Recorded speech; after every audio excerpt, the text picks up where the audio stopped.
আন্দোলনের দ্বাদশ দিনে স্পষ্ট হয়ে যায় পুলিশি বাধা বা সংঘর্ষে আন্দোলন থামছে না। আগের দিনের লাঠিচার্জ ও সংঘর্ষের প্রতিবাদে শুক্রবারও ছুটির দিন উপেক্ষা করে রাজপথে নামে আন্দোলনকারী শিক্ষার্থীরা।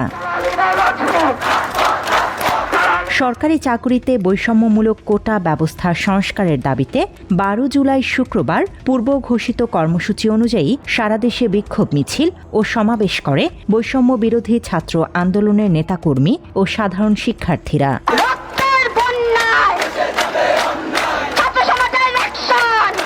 এর আগের দিন বাংলা ব্লকেট কর্মসূচিকে কেন্দ্র করে রাজধানীসহ দেশের বিভিন্ন স্থানে পুলিশের সঙ্গে সংঘর্ষ হয়। লাঠিচার্জ ও টিয়ারশেল নিক্ষেপে আহত হয় বহু শিক্ষার্থী।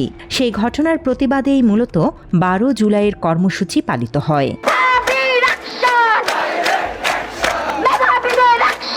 বৃষ্টির কারণে নির্ধারিত সময়ের কিছু পরে ঢাকা বিশ্ববিদ্যালয়ের কেন্দ্রীয় গ্রন্থাগারের সামনে জড়ো হতে থাকে আন্দোলনকারীরা। বিকেল ৫টার দিকে তারা বিক্ষোভ মিছিল নিয়ে শাহবাগে অবস্থান নেয়। পরে ঢাকা কলেজের শিক্ষার্থীরাও সেখানে যোগ দেয়। প্রায় সোয়া ১ ঘণ্টা শাহবাগ মোড় অবরোধ করে রাখে আন্দোলনকারীরা।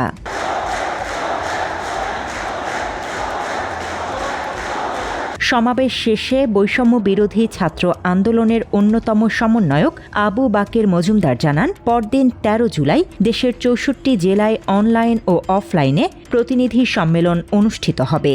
একই সঙ্গে সন্ধ্যায় ঢাকা বিশ্ববিদ্যালয়ের কেন্দ্রীয় গ্রন্থাগারের সামনে সংবাদ সম্মেলন করে পরবর্তী কর্মসূচি ঘোষণা করা হবে বলেও জানান তিনি। এ সময় সরকারের কাছে এক দফা দাবি আমলে নেয়ার আহ্বান জানানো হয়। শুধু শাহবাগ নয়, এদিন রাজধানীর বিভিন্ন শিক্ষা প্রতিষ্ঠানেও চলতে থাকে বিক্ষোভ। জগন্নাথ বিশ্ববিদ্যালয়ের শিক্ষার্থীরা বিকেলে ক্যাম্পাসে বিক্ষোভ মিছিল করে। কলাভবনের সামনে থেকে শুরু হওয়া মিছিলটি বিশ্ববিদ্যালয়ের বিভিন্ন সড়ক ঘুরে বাহাদুর শাহ পার্ক ও কবি নজরুল কলেজ সংলগ্ন এলাকা প্রদক্ষিণ করে ক্যাম্পাসে ফিরে আসে। আর সাভারে জাহাঙ্গীরনগর বিশ্ববিদ্যালয়ের সন্ধ্যায় বের হয় মশাল মিছিল। এদিকে রাতেই শাহবাগ থানায় পুলিশের গাড়ি ভাঙচুর ও সদস্যদের ওপর হামলার অভিযোগে একটি মামলা দায়ের করা হয়। রাজারবাগ পুলিশ লাইন্সের পরিবহন বিভাগের গাড়ি চালক খলিলুর রহমান বাদী হয়ে অজ্ঞাত পরিচয় ব্যক্তিদের আসামি করে মামলাটি করেন। অন্যদিকে রাজধানীর বাইরে অন্তত ১৫টি স্থানে কর্মসূচি পালন করে শিক্ষার্থীরা। মানিকগঞ্জের সরকারি দেবেন্দ্র কলেজে মানববন্ধন কর্মসূচিতে বাধা দেয় সন্ত্রাসী সংগঠন ছাত্রলীগ। জীবন অবাক না করলে কে করবে? ২৮% মিল্ক ফ্যাটের অবাক করার সাথে ফ্রেশ মিল্ক পাউডার। জীবন অবাক করুক প্রতিদিন। রাজশাহী বিশ্ববিদ্যালয়ের শিক্ষার্থীরা ঢাকা রাজশাহী রেলপথ অবরোধ করে। তাদের সঙ্গে যোগ দেয় রাজশাহী প্রকৌশল ও প্রযুক্তি বিশ্ববিদ্যালয় এবং রাজশাহী মেডিকেল কলেজের শিক্ষার্থীরাও।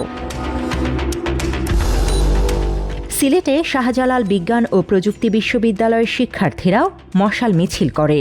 রংপুরে বেগম রোকেয়া বিশ্ববিদ্যালয়ের শিক্ষার্থীরা ক্যাম্পাসের বাইরে অবস্থান নিতে গেলে পুলিশ বাধা দেয়। কুমিল্লা বিশ্ববিদ্যালয়ে বিকেলে বিক্ষোভ মিছিল অনুষ্ঠিত হয়। আন্দোলন নিয়ে সরকারের বক্তব্য আরও কঠোর হতে থাকে। তৎকালীন স্বৈরাচার সরকারের জনপ্রশাসন মন্ত্রী বলেন, মুক্তিযুদ্ধ বিরোধী শক্তি এই আন্দোলনে ষড়যন্ত্র করছে। জনগণের জানমাল রক্ষায় আইন অনুযায়ী ব্যবস্থা নেওয়া হবে বলে হুমকি দেন তিনি। কোটা সংস্কার থাকা দরকার, সবার যাতে নারী পুরুষের এই যে কর্মের সমতা যাতে থাকে। একই দিন আওয়ামী লীগের সাধারণ সম্পাদক ও হাসিনার সরকারের অন্যতম স্বৈরাচার ওবায়দুল কাদেরও বলেন, কোটা বিরোধী আন্দোলনে মুক্তিযুদ্ধের চেতনার বিপরীত শক্তি ভর করেছে। কোন মহল অরাজক পরিস্থিতি, অস্থিতিশীলতা সৃষ্টি করতে চায়, সরকারকে ব্যবস্থা নিতে হবে।